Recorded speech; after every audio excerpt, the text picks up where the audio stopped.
Çfarë lloj kryeministri është Edi Rama, zonja Koçeku? Për mua është një politikan shumë vizionar, e vlerësoj karizmën e tij, aftësitë diplomatike dhe sidomos përfaqësimin që i ka bërë Shqipërisë në arenën ndërkombëtare. Besoj që përfaqësimi i Shqipërisë në nivelet ndërkombëtare ka qenë në nivelet më të larta. Dhe padyshim që është merit dhe e vetë kryeministrit. Megjithatë, pa diskutim që këto janë, sepse nuk mund mohohen disa punë dhe disa gjëra që janë arritur nga kjo majorancë. Por ka disa sfida dhe sfida kryesore është ajo antarësimit të Bashkimit Evropian dhe unë dua ta trajtoj me ju edhe për shkak se je antare e Komisionit të Jashtëm. Tani antare e Komisionit për Evropën dhe punët e jashtme. Po, deshe veta të caktuara për çfarë arsye jeni aty? Po, përputhet me profilin e studimeve, për shkenca politike dhe marrëdhënie ndërkombëtare. Ka disa element të diplomacisë shqiptare në këto momente që duhet të diskutojmë. E para njëherë antarësimi i Shqipërisë në BE. Tani pritej që në premtimesh 2027 mbyllen gjitha gjërat dhe 2030 antarësohemi. Tani mund ta thuash diçka më shumë çfarë po ndodh se opozita po thotë që është një ndërprerje, do të thënë BE-ja po e largon Shqipërinë, mund të marrë një status hibrid etj etj. Tani ti di më shumë se sa ne. Çfarë po ndodh? Brenda vitit 2025 u hapen gjithë kapitujt dhe kjo ishte një fitore shumë e madhe e shtetit tonë në procesin e integrimit drejt Bashkimit Evropian. Po punohet për mbylljen tash të kapitujve, kjo është sfida dhe brenda këtij viti qëllimi jona është deri në vitin 2027 të kena mbyll shumicën e këtyre kapitujve dhe realisht ritmi me të cilin po punohet dhe serioziteti me të cilin po punohet është shumë i madh. Unë jam shumë pozitive dhe entuziaste për vetë procesin. Sigurisht që do ketë diskutime politike të shumëllojshme në lidhje me ecurinë e këtij procesi, por ajo që duhet pa është faktet konkrete dhe bisedat që bëhen kur zyrtarët e mëdhenj dhe figurat e larta të Bashkimit Evropian ulen në tavolinë për çështjen e Shqipërisë. Dhe deri tash këto biseda janë kanë shumë pozitive dhe marrëveshje që më përpara, ndoshta deri vitit e fundit Shqipënia as nuk i ka imagjinu, por që tash po ndodhin dhe janë një realitet. Jo, për t'imagjinu kemi imagjinuar ne. I kena pa shumë të largëta. Jo, se pavarësisht se janë të vona. Tani që e ka në dorë dhe ata dhe jo vetëm ne kjo dihej. Por Edi Rama në 11 maj tha, këtë herë tha s'kafe, do jemi antar. Dhe ky ishte kali betejës që fituan zgjedhjet ju. Tani përpara kësaj ju thoni tani prit se e ka ndor BE-ja. Po ne dini këtë që BE-ja ju e zhvillësuat 11 maj dhe ju kështu keni thënë se programin e Partisë Socialiste keni proklamuar në 11 maj. Mendoj që forca Bashkimit Evropian nuk ka na vlerësuar në asnjë moment, nuk mund ta vlerësosh zotin e shtëpisë me të hap derën dhe por e shoh shumë të bashme dhe shumë të realizueshme në varësi të ecurisë të reformave që po bën Shqipënia, me nimen e instrumenteve të Bashkimit Evropian padyshim. Po nëse s'na fut në Bashkimin Evropian, se rrinë ata nxjerrin në një gjë, tani e dim ne këtë gjë. Jam shumë besim plot dhe besoj që duhet jemi gjithë besim plot. Do të thonë 2027 mbyllet kjo punë. Vitin tjetër. Unë besoj që deri në 2030 do ketë hapa deciziv drejt hapa kemi 36 vjet Mariana që vetëm hapa bëjmë anash mbrapa para. Po flas për antarësimin e plot. Do të ti thua nga kjo studio që Shqipëria në 2030 është antar e BE-s. Po. Mbaj këtë se e transmetojmë në 2030, pastaj ja çka ka thënë Mariana Koçeku. Tani, Mariana, si është qeveria? Të pëlqen qeveria juaj? Vlerësoj profilin e gjithë secilit, vlerat dhe kontributet që japin. Qeveria është e rëndësishme që sigurisht të mbaj një ecuri të mirë të reformave që merr përsipër dhe të planit politik që ka, sidomos në këto momente ku kërkohet një intensitet shumë i madh pune, pikërisht për këto reforma që neve na animojnë për me na çu drejt Bashkimit Evropian. Ka një ministër kështu që e ke xhanë dhe për punët që bën dhe e vlerëson? Ka marrëdhënie korrekte me gjithë. Korrekte institucionale. Po. Korrekte institucionale në gazetarët i themi s'ke marrëdhënie fare, Mariana. Besoj se politika është një sferë ku duhet rush marrëdhënie korrekte, po ta riformuloj mirësjelljen. Ti si deputete ke një problem në zonën tënde. Ta kanë zgjidhur këta? Aty ku jam drejtu, po. Se kështu madhet ministri. Se thotë ai aty deputete merr me ty, unë unë kam 100 punë. E thonë ata, Nuk ma ka thënë kurrë deri tash. Atëherë s'ke kërkuar në një gjë që duhet atëherë. Ato që kam kërkuar për komunitetin më kanë dhënë zgjidhje. E di shefi atë, i di ai i gjati si thoni ju, po atjet për ata, unë po them në një gjë që ata ti ke një problem. Për shembull, kisha tërmet peçi një ditë këtu dhe i binte telefoni kur mbaruam, sigurisht nuk u përgjigju, një çobani aty kishte infarkt, ku diun diçka problem serioz me shtetin. Ai mori ministrin, çoi helikopterin e shpëtoi çobanin. Nuk kam pas një problem të tillë. Jo me infarkt, domosdo. Por sigurisht që për çështje madhore që te kalojnë kompetencat dhe fuqinë teme, sigurisht që do ju drejtohem ministrave. Pra ato që e kanë kompetencë dhe të drejtë për me ushtru. Nëse një ditë Tirana do të fuste në kabinet, cili do ishte, po themi, dikasteri që do doje të ishe ministre?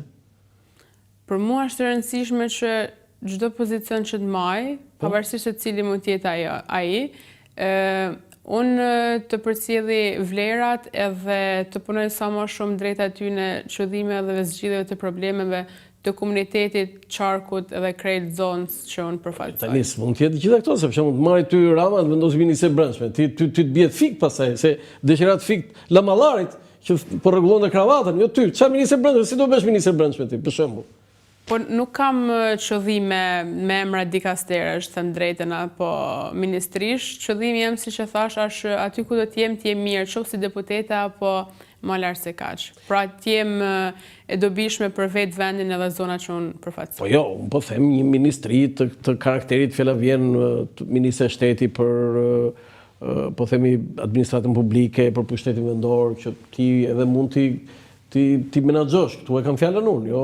Mendoj që persona që janë në krye të këtyre ministrive bëjnë punën e tyre shumë mirë dhe gëzojnë konsideratën teme më Jo, të rriten më shumë, për shembull Ervin Demo mund të ngrihet më shumë se sa ministri i shtetit, këtu e kisha fjalën unë. Jo ta heqësh Ervin Demon, jo.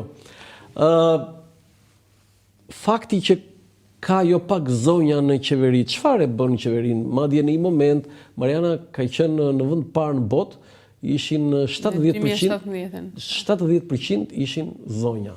Nuk ishte në botë, ne ishin vend parë. Çfarë do të thënë ka? A janë ato për vlerat aty apo thjesht për numër?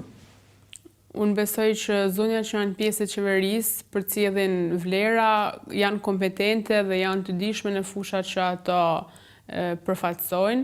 Padyshim që kanë një farë kontributi qytetar dhe publik dhe për cilën edhe janë përzgjedhur dhe kanë ardhur në krye të këtyre dikasterave.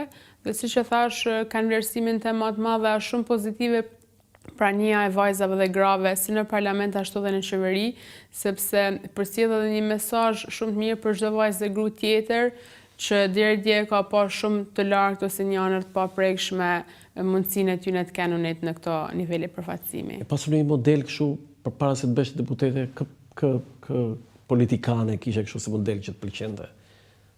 Them drejtën, nuk kam pas ndonjë idhujtari. Në Shqipëri?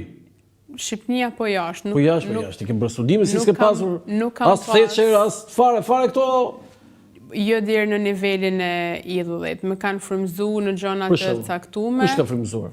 Por të them të drejtën, frymëzimin më të madh e kam gjetë larg sferës së politikës. Nga kush? Për mua frymëzim shumë i madh ka kanë Papa Francesco dhe mesazhet e tij. Pse pikërisht Papa Francesco? Sepse ai ka kanë figura që ishte shumë përbashkuese, ishte për njerëzit e thjeshtë, përcjellte mesazhe përveç se shumë shpirtërore, por edhe shumë kulturore, me shumë thelb dhe ishte afër njerëzve, ishte i pranishëm kudo dhe ishte i aksesueshëm. E kuptova. Mesazhet e tij të paqes janë mesazhe nobeliste, janë të jashtëzakonshme. Ju jeni besimtare, besoj? Katolike? I përkas besimit të krishterë, katolik, po. Praktikante? Deri diku. S'qenë ke kështu, do të thënë, jo fanatike, po që gjitha rritet i kryen. Jo.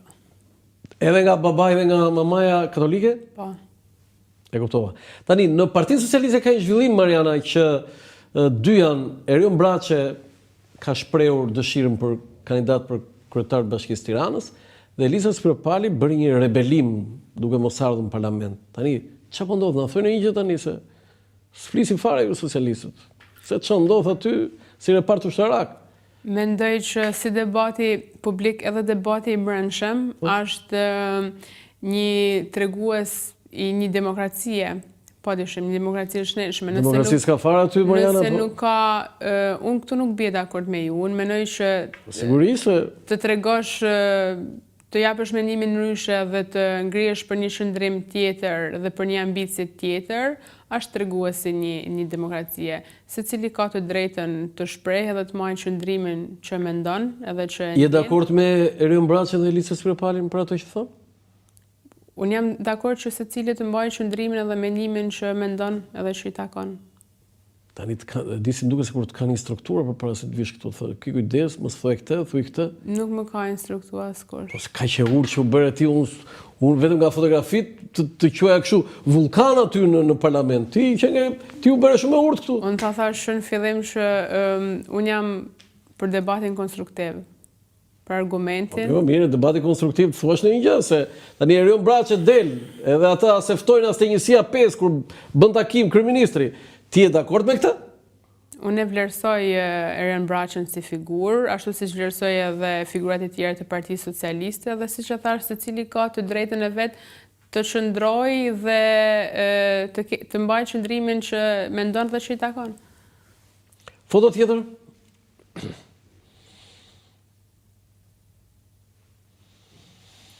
Tani, ti je geg, si që the, nga veriu, po kryeministrin e kemi nga jugu. Edhe nga veriu e kemi, se ai madje është i pagzuar katolik, besoj e dikte për Ramën, që është i pagzuar katolik. Por cili është mendimi juaj për Sali Berishën? President, kryeministër i Shqipënisë, në moshë më e vjetër i parlamentit, 10 herë deputet. E di këta 10 herë deputet? Ai ishte rekordmeni. Erioni 9 herë. Këta dy keni rekordmen. Ti 1 herë. Sa po kam fillu, ka gjithmonë një herë të parë. Po? Dhe si që thatë dhe ju, vazhdon të jetë deputet i Kuvendit të Shqipërisë. Jo, çfarë thua për Berishën kështu, tani në politikë aty që merr mikrofonin e çfarë su bën juve? U fut në dhe, u nxjerr, çfarë su thot? Unë nuk ndikohem nga retorika negative e askujt. Sigurisht që do kisha dashur një retorik më pozitive në atë kuvend që përcjellin mesazhe edhe më të mira përveç qytetarët dhe ata që e ndjekun, por siç e thash, nuk ndikohem nga agresiviteti dhe as nga retorika negative e askujt aty, pavarësisht moshës apo mandateve që mban. Kur ke votuar për të parë? Në 2021. Kë votove? Vota është e fshehtë. Ka votu për dënë, më duket. Vota është. Pastaj e kthyer këtej. Se po të kishe votu PS, do thoshe ka votu PS, në rregull, ti je deputete. Kështu e kuptova. Vota e fshehtë është, po. Ti më the kë për individ? Jo, për kë parti? Sigurisht që për Partinë Socialiste. Partinë Socialiste ke votuar. Ke qenë kështu që në fillim me PS-n apo? Nuk kam pas ndonjë vokacion të veçantë partijak, të them të drejtën, por i përkas një familje që ka pas bindje të majtë. Familja kanë votuar Majtas, po. Partinë Socialiste. Gjithmonë. Po si ti je në duka gjini dhe ti je i majtë, sikur s'më del çik llogaria mua. Në duka gjin është bërë kryengritja e parë antikomuniste në Evropë. Po pas 90-s gjanat ndryshuan dhe pavarësisht se kishte shumë shpresa të mëdha ndaj Partisë Demokratike dhe ndryshimet që ata mund të sillnin, njerëzit një pjesë e madhe njerëzve u dekurajuan dhe u zhgënjyn shumë shpejt. Dhe liria tyne, liria e demokracisë ishte provimi i forcave tjera politike. Tani nga duka gjini dhe socialist, është një qikë shumë, ta themi troç tani këta. Po përderisa jena në një sistem demokratik, është liri zgjedhje, dhe me lirinë e zgjedhjes, cila do qoftë ajo nuk ka asgjë të gabimt. Si po qeveriset Shkodra? shumë mirë. Je kënaqur se kam parë disa herë ke bërë ca statuse për Becin. Sigurisht, Çfarë? Kë vlerëson ti aty?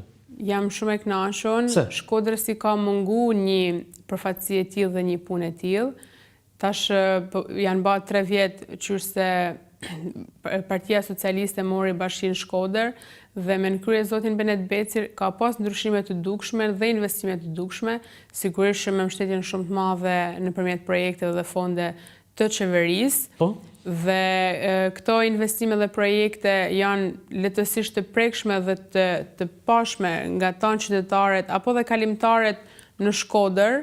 Kjo që me hyjmjen e Shkodrës, që me pjesën e fasadave, ndërtimit të shumë rrugëve që edhe në qendër qytetit kishin mungu, dhe projekte tjera që janë në proces po dhe që janë ekzekutu deri tash, si rruga Shirok-Zogaj, rruga Bardhë Dukagjinit, e cila ka në gjendje katastrofike. Shumë projekte mrena bashkisë Shkodër që ja kanë ndryshu faqen Shkodrës, por edhe çka është më e rëndësishme, kanë sjellë një frymë 3 midis njerëzve, një frymë më pozitive. Janë të kënaqur atje për këto që thatë ju? Se shkodranë nuk kënaqen lehtë, ë? Po patjetër janë shumë të kënaqur sepse është lehtësisht e evidentueshme si ka kanë edhe si është Shkodra sot. Cila zona jote që mbulon ti si deputete? Dyshi. Dyshi në Shkodër, në qytet? Në qytet? Po. Ti je lindur rritur në Shkodër, në qytet? Po. Shkolla e mesme çfarë ke bërë? Tek atë pjetër me shkolla, tek shkolla jezuite në Shkodër. Shkolla jezuite? Po. Shkolla elitare? Po, një shkollë shumë e mirë. Shumë e mirë, je kënaqur me nivelin atje. Po.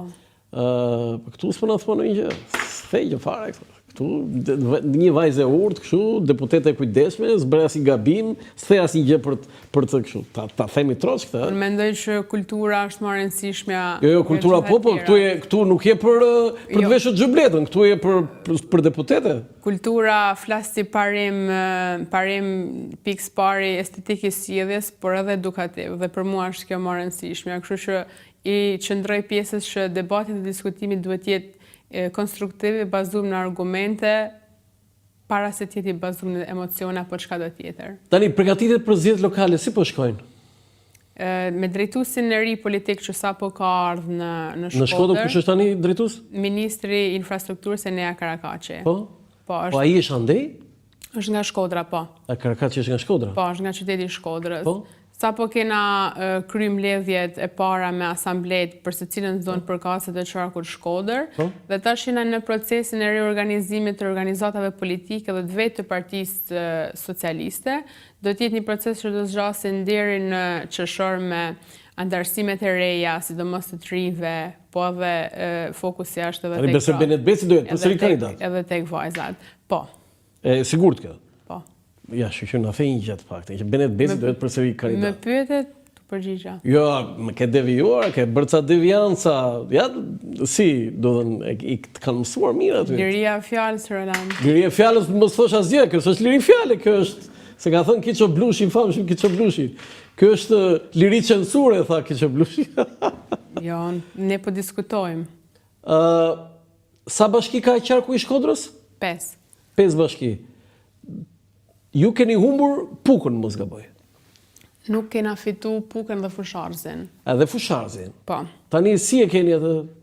Ka një diskutim aty, do keni një kandidat tjetër, besoj.